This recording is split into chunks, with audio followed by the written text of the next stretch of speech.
Awesome. So we just ticked over the hour. Just make a start for this. Good morning, good afternoon, good evening to wherever you are in the world joining us. Really appreciate you spending some time with us today so that we can kind of learn and chat about open data and how we can really leverage it to build a digital future. My name is Reddy Baba and from NiceWorks, and I have the pleasure of being your moderator today. So NiceWorks' vision is to build a digital future by helping businesses develop data-driven solutions. We want to empower businesses to manage better their performance and enable developers to harness data, information, and knowledge to build great apps to support businesses, small, local, and large. In short, we're an open data platform on which to build that digital future. So I'd like to emphasize this morning that we're going to be running an open dialogue, and we'd really appreciate it if you can get involved, whether that's through the chat or a little later in the session where we can open it up, where you can request to speak. Because we think that open data is not a term that's very well defined, and we'd like to paint a picture for you. Because honestly, we think there's not enough excitement around this. There's just so many possibilities and so much potential for the way that it can kind of revolutionize the way that we interact with the world, that we'd love to see kind of what you guys are thinking in the space and how we can kind of move forward together. So we'd love it if you could pop questions in the chat. So if that's just on the right sidebar to the link now, and you'll be able to send a chat either to everybody or to the admin only. So if you do have a question, please feel free to send it through to the admin.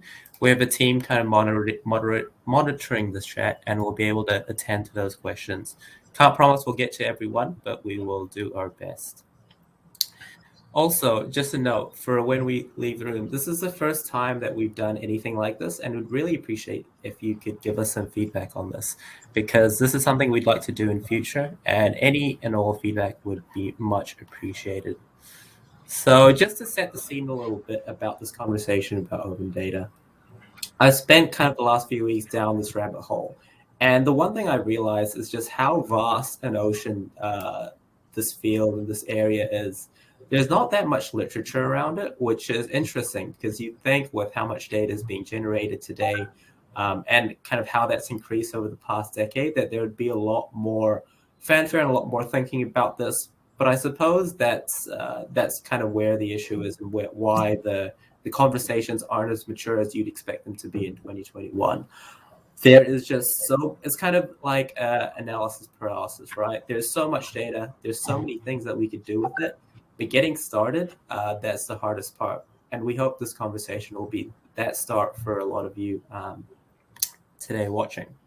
So just some broad strokes of what we're going to cover today in our conversation. First off, kind of defining open data and what that is, what that means specifically. Why is it only coming into the fore now? And sort of what are the forces that are driving this trend? And finally, how can businesses start leveraging open data to build that digital future? So before we begin, I'd like to reiterate that this is an open dialogue, and so we'd love it if you can get involved. Like I mentioned, please send any questions or ideas that you may have on the chat to the admin, and we'd be able to loop that into the conversation. So without any further ado, let's kick off. I'm joined today by Adrian Grant, CEO and co-founder of NiceWorks, and Jesper Petersen, CTO of NiceWorks. Hello to you both. How are you this morning? Morning, Reddy. Morning, Jesper. Morning, Reddy. Morning, Adrian. And thanks to everyone for joining us today.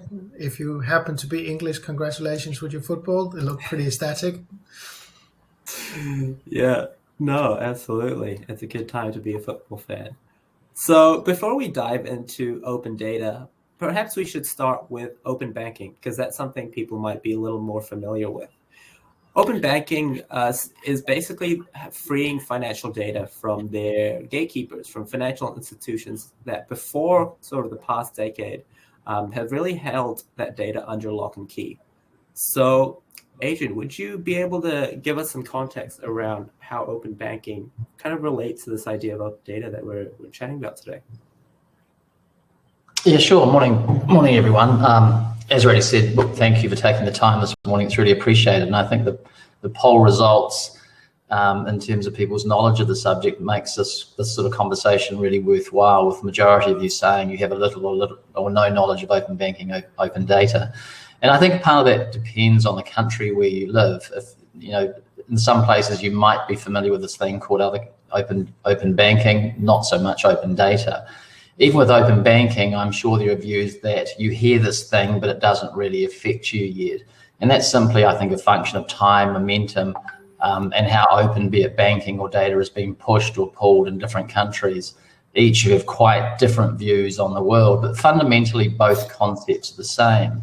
That being, it's exposing either my personal data or my business data to a third party via a permission. It has to be permission, such that that data can be used to provide better services, more tailored services, better quality services, and possibly at better pricing. So, I mean, that's a simple definition, really, but how we got there and where we're going is a function of many influences, from public policy within a country, consumer demand.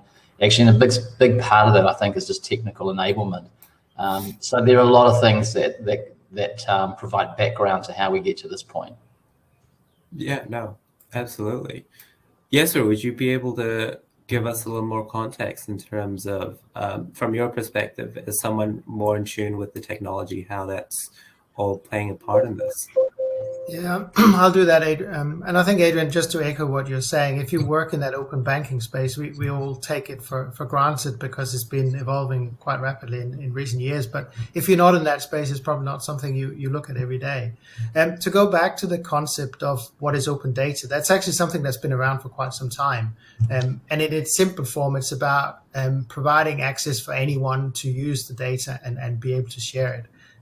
A lot of this was driven around initially the science and tech communities that was trying to force governments to say, you guys have massive data stores, open it up and make it available for the greater good of humanity. And we have seen that. If you look around the world, there are massive data stores now, both in the US, EU, Australia as well, where I'm based, have big data stores with thousands of data sets available. I think what's more happening now that's a bit more interesting is that second aspect of data, of open data emerging, which is more about my access to my data. And in recent years, we have seen countries going down that route, either through market forces like in the US or through legislative moves, and saying, actually, the consumer owns the data.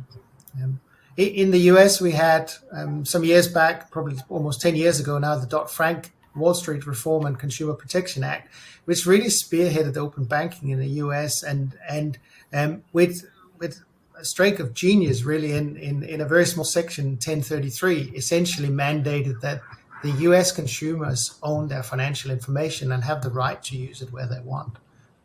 The Europeans done it in a different way with PSD2 and initially open banking and mandating that the banks must open up the data stores, like Adrian was talking about before. You know, Australia gone a step further and said actually it's consumer data, including utilities and insurance companies. So it's a wider range. And we see that across the world now with both Singapore, New Zealand, Hong Kong, and other places going down the same route.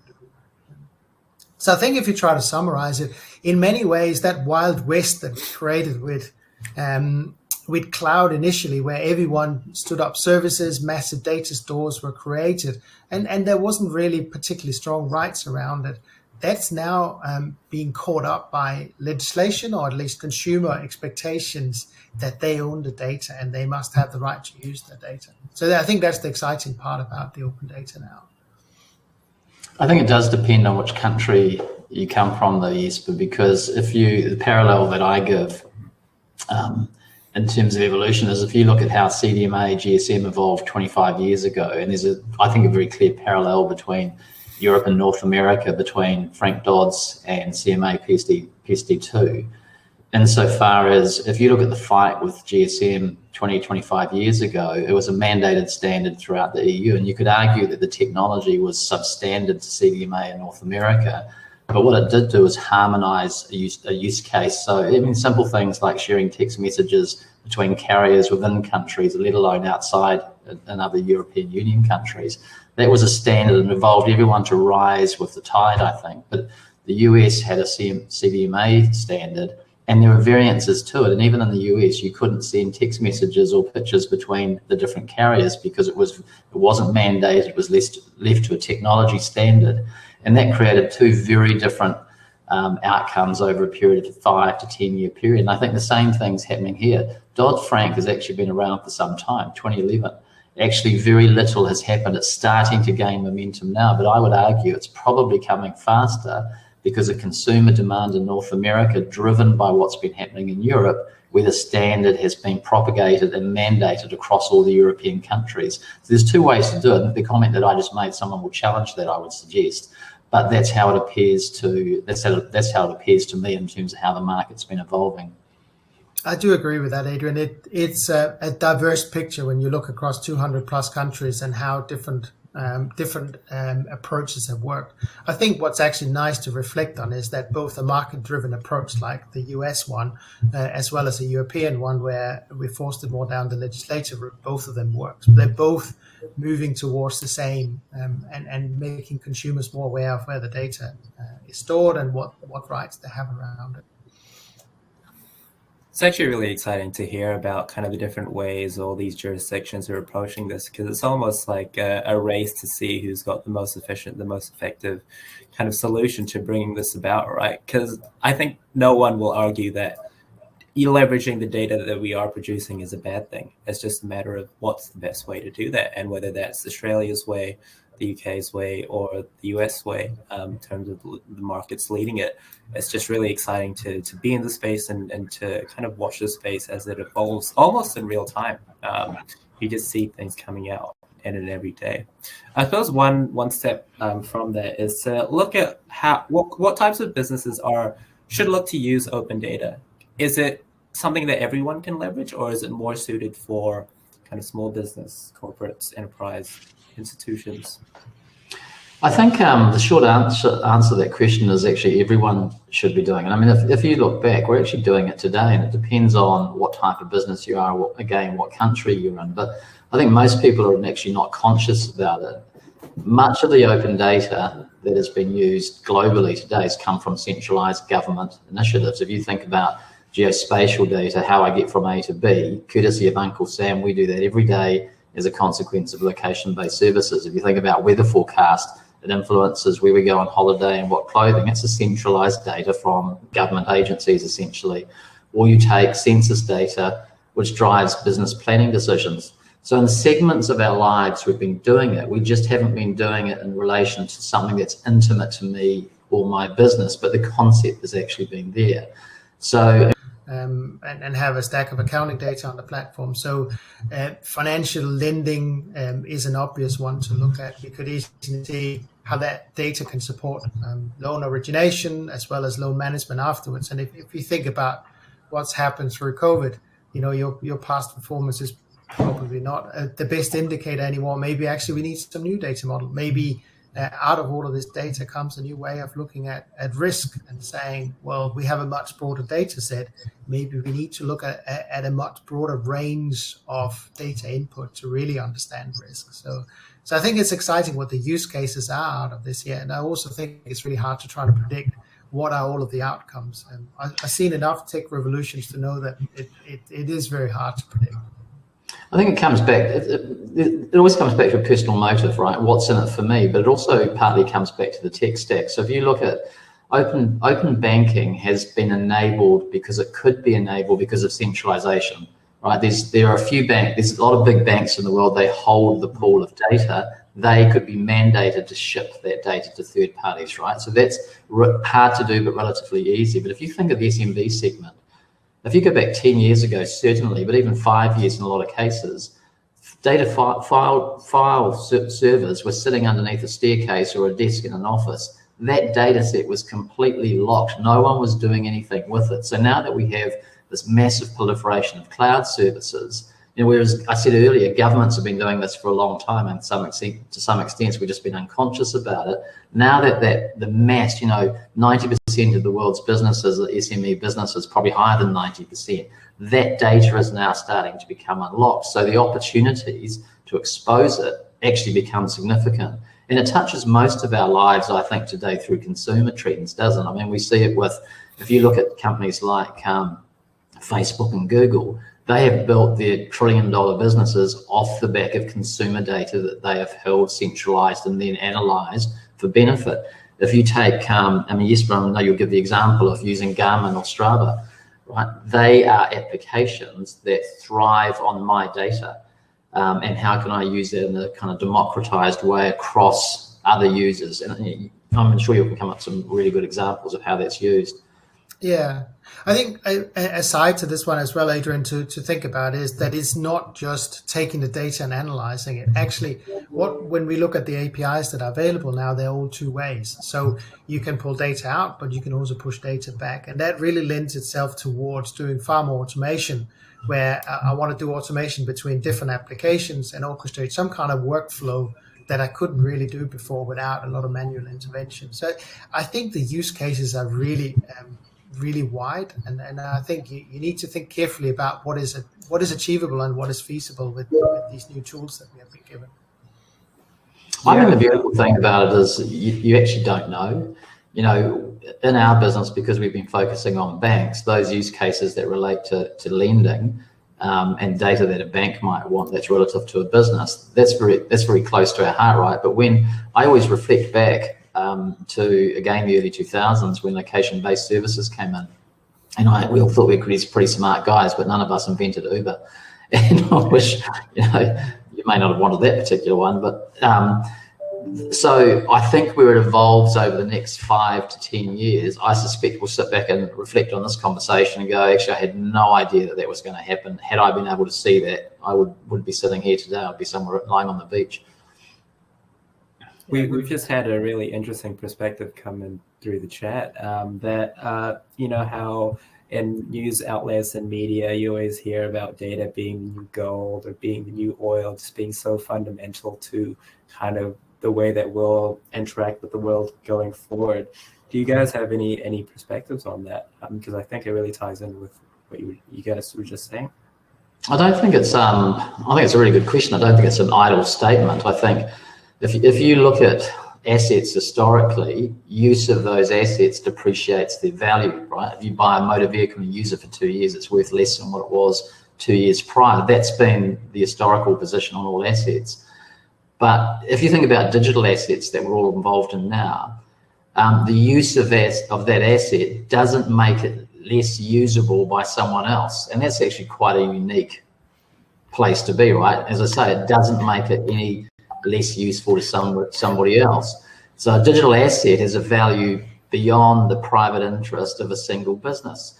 So that's where the explosion, I think that's where the explosion is occurring globally. So if you start combining my data with someone else's data, or you mix a financial asset with a social asset, that's an unexplored territory that no one's really explored. We do some of those things in the consumer market space, but actually it has not been done in the business space where I think the massive opportunity, where there's a strong propensity to pay exists. So, you know, we all read it, right? It's the new black gold, those sorts of statements.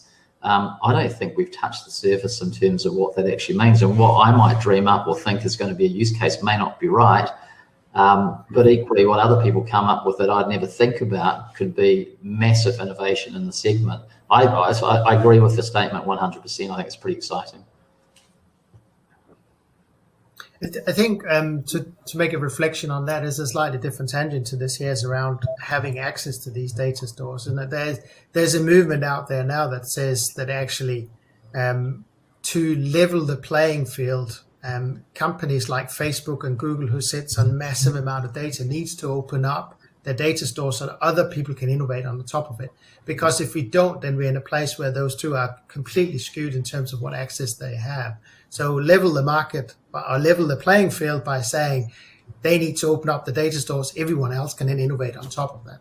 It's an interesting perspective, but it sort of also talks to that part of, well, how valuable is the data, and actually having access to it is incredibly important. I think, Jesper, if you look at what's happened in Europe versus what's happening in your country, in Australia, you can see that as this experiment rolls out between countries, every country that's new to it actually picks the best and the bad from what's happened and leapfrogs a little bit, right? So if you look at, the European legislation, and then what Australia's done, European legislation is very much about open banking, whereas Australia's moving more to that, to say actually open data. And so the example would be, if a bank gives its data to a third party, currently that third party will put their arms around it and say it's my data, right? And I think personally that that's completely wrong and in terms of a construct. And so the argument becomes, well, whose data is it? And I think the real test is, if I pay a subscription for a service and I give them my data, it's still my data, but I paid them a subscription to massage my data and turn it into something that's useful to me, but it doesn't transfer the ownership of that data to that app. And I hope that people understand it's quite complex. But so if I buy a subscription to a general ledger, yes, I've now got some useful data that I can file my tax return, but the raw data is still mine. So should I now be able to request that massage data be shipped somewhere else? Absolutely, yes, we should be able to do that. But legislation is slightly behind in some countries on that. I think Australia have done a really good job with that concept personally. But I think others will catch up again as they learn and say, actually, we can enhance what we've done at a legislative level from public policy. So I think it's quite exciting. Yeah, I agree with that. We've just had a really interesting question around kind of how everything we've talked about so far plays with data privacy and the ethics around using that data, right? In terms of if we permission our financial data to a third party to use for a specific purpose, what should be the thinking around making sure that kind of the data privacy element is satisfied?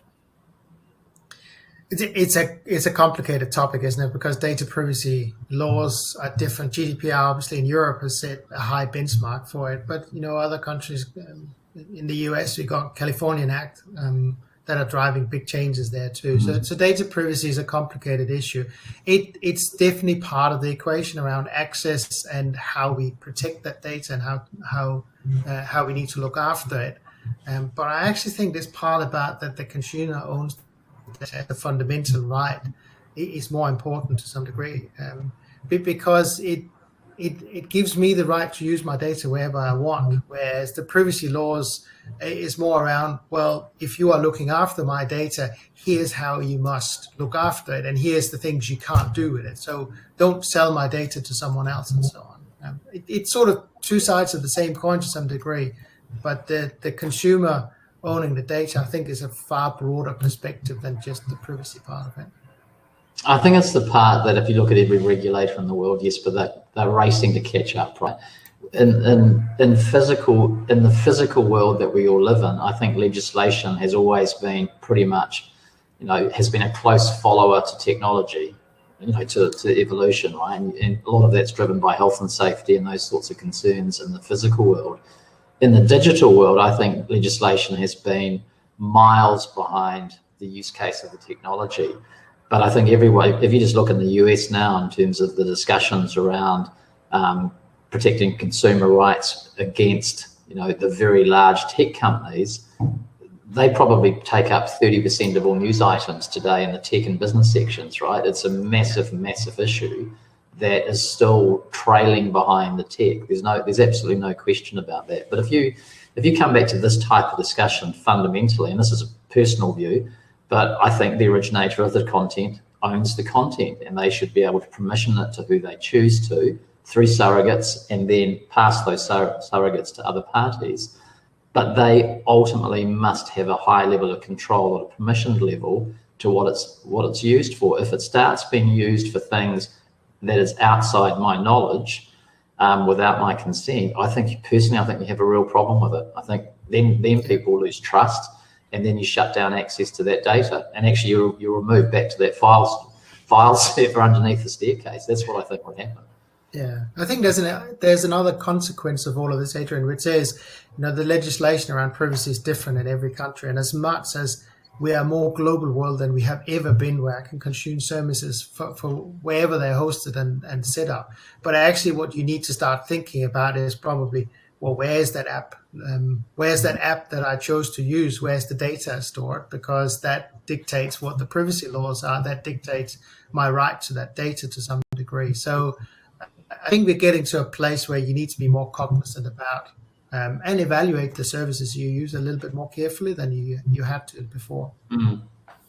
And I think it's been I think people shouldn't be naive to the fact that public policy is so different between jurisdictions and countries.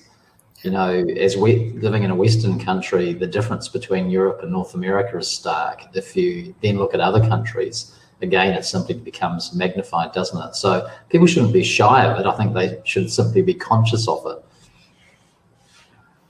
No, absolutely. And I suppose on principle, no one would disagree that data privacy is an important thing. I suppose the question for people in policy and kind of technology innovators is the how, right? And that's not something that you can answer in any short amount of time. One question that I wanted to ask both of you guys is what use cases are you personally most excited by kind of with open data? Obviously, there's a million things that you can do with it, but what's the one that really kind of gives you a lot of energy and gives you a lot of hope? Like, yeah, I'm really looking forward to this. Yeah, we talked a little bit about the Strava one before. I think the reason why I'm excited about that Strava example is because it's actually down that route of it is my data and access to my data. So Strava is an excellent fitness app that gives me, when I upload my workout data to it, it gives me a really detailed analysis of how well did I do in that workout, different segments of it, and how it all hangs together. So that helps me plan my training.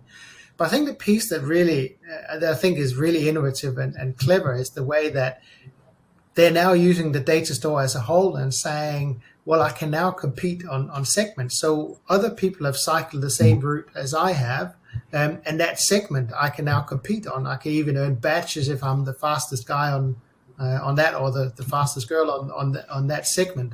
And I think that's pretty exciting, because that's where the data store as a whole, you know, they taking it and saying, you look after my data and utilize my training data, and then they built on top of it. It's something that's for the greater good of everyone utilizing it. So that's my example of something I think is really well done and in a clever way of using data. Yeah, I mean, I think we both do the same thing, don't we, Jesper, in terms of Strava or Garmin, and I agree. I love all that stuff. But if I look at it from a business perspective, and it's kind of like Strava or Garmin for business is my general headline. But the ability to take data and do benchmarking that sits over the top from a business perspective.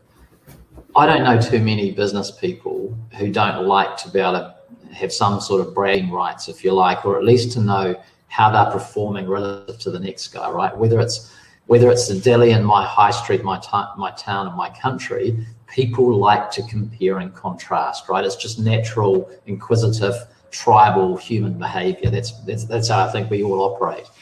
So the ability to look at gross margins, that doesn't sound terribly sexy, I know, but the ability to compare my gross margin on a coffee or by how much foot space I have in my cafe, I think it's naturally inquisitive to people. I think it's exciting. But then the stuff that really interests me, and I really don't have the answer, is we know that there are so many billions of connected IoT devices coming on stream in the world, right? How do you start massaging that data between an IoT device and business data, and what are the algorithms, what are the outcomes, what data points can be presented?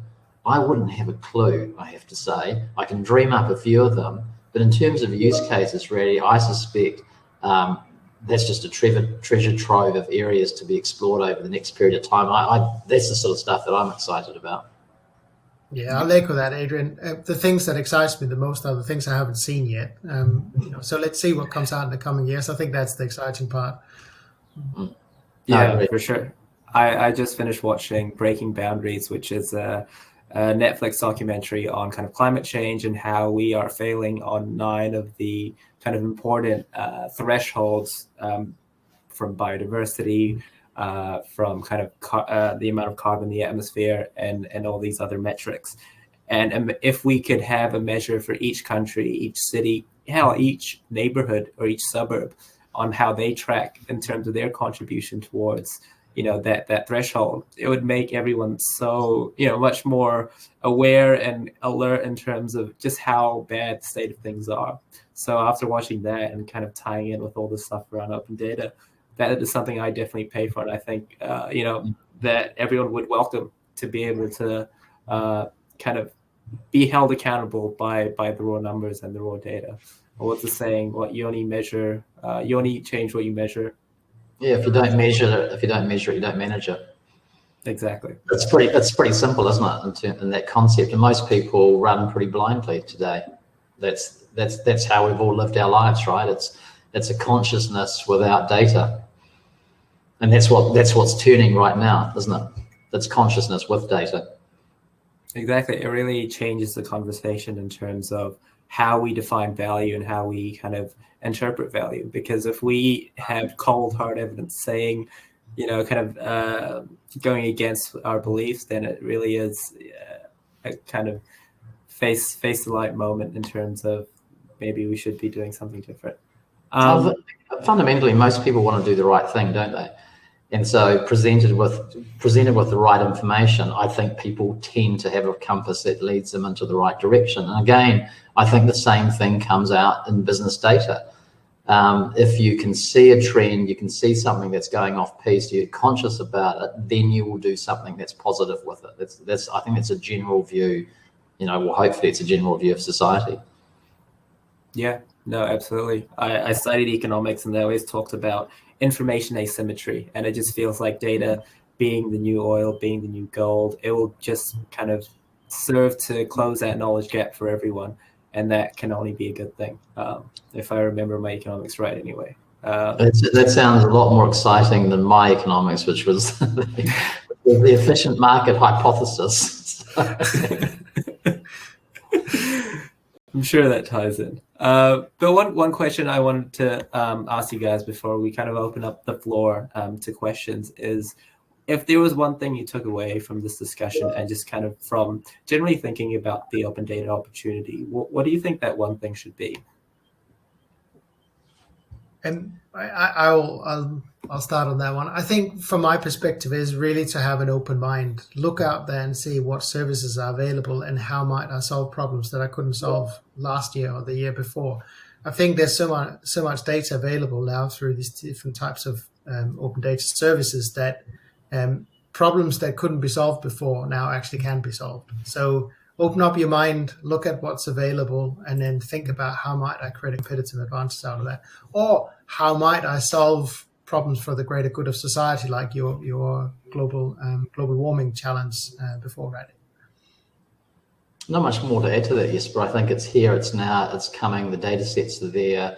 Stay on top of it, read about it. I mean, people in the poll said they were early adopters to this subject, so I'm really pleased that you've come on and said you're an early adopter. I think actually we all have to say we're an early adopter. I don't think we can really charge ourselves to say we're an expert, because I think we're very nascent in terms of the life cycle of this area. But look at it, focus on it, dream about it, because there's probably a company there for you that you can turn a collective of data into something that you can monetize and build a business.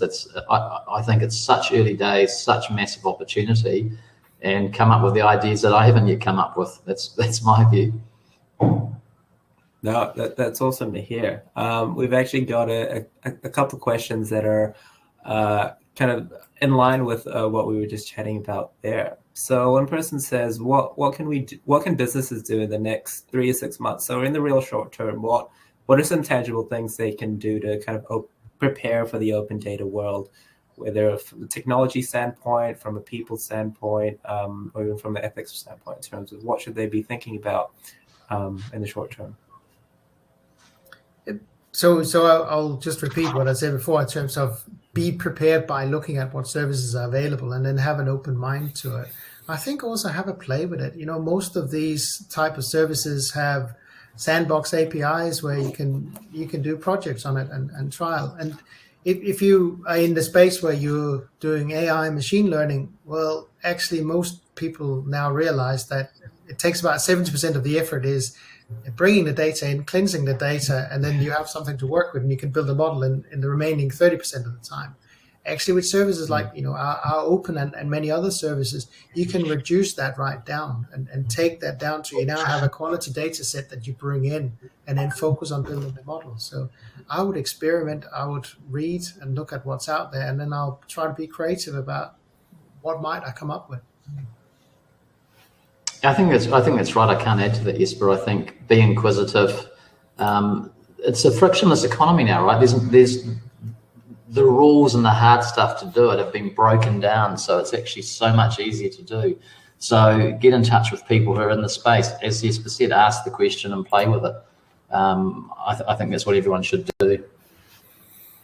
Yeah, for sure. And there's so many services, so many platforms where you can do that now. I studied statistics at uni, and they always encourage us just to find data sets that are out there, whether that's from governments, from agencies, in science, in business. There's just so much data out there.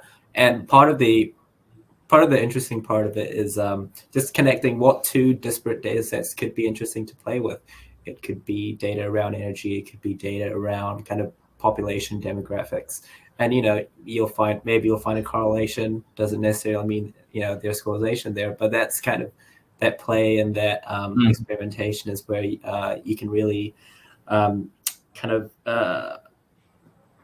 play around with your creativity and see what's out there. So really a good example, and I haven't done the work, but if you think about it, the world's gone nuts on e-commerce, right? Which is not going to turn back, would be my view. But how do you analyze social media postings relative to e-commerce transactions, right? That's data from two different use cases, two different apps. But what happens when you start blending it? What's going to be the outcome in terms of time of day, type of posting, channel of posting relative to e-commerce success? And that's not going to be ubiquitous. That's probably going to be by, how does it compare to target markets, or how does it compare to age differential, those people are working, those who are not working, millennials versus Gen Xers versus baby boomers. I think there's so many use cases in that sort of area. If you want to get inspired and start cranking into it, it could equally be supply chain. Some of the really boring stuff about how you ship content or product.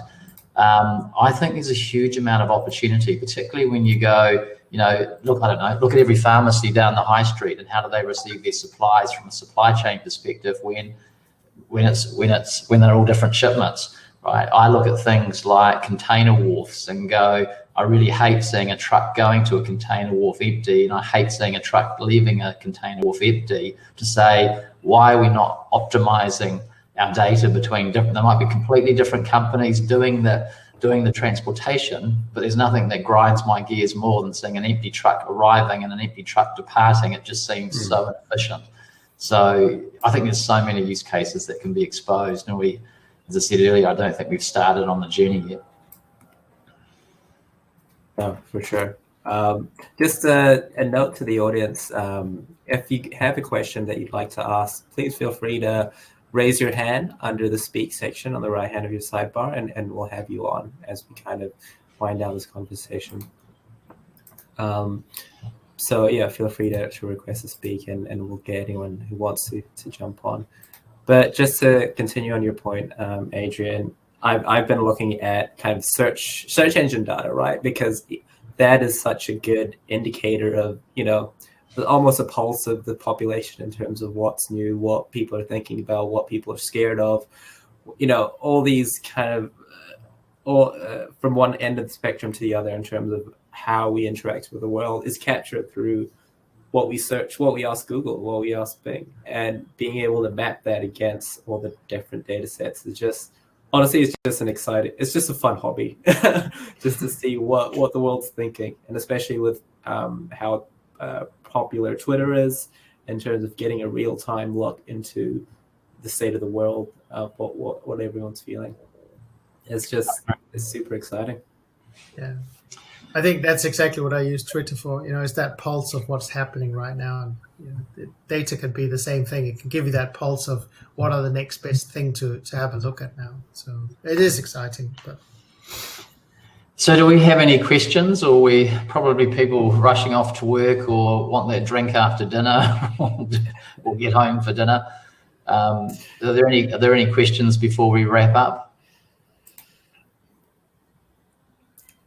Don't be shy, guys. I've got a bit of a shy audience. There are no requests to speak. Well,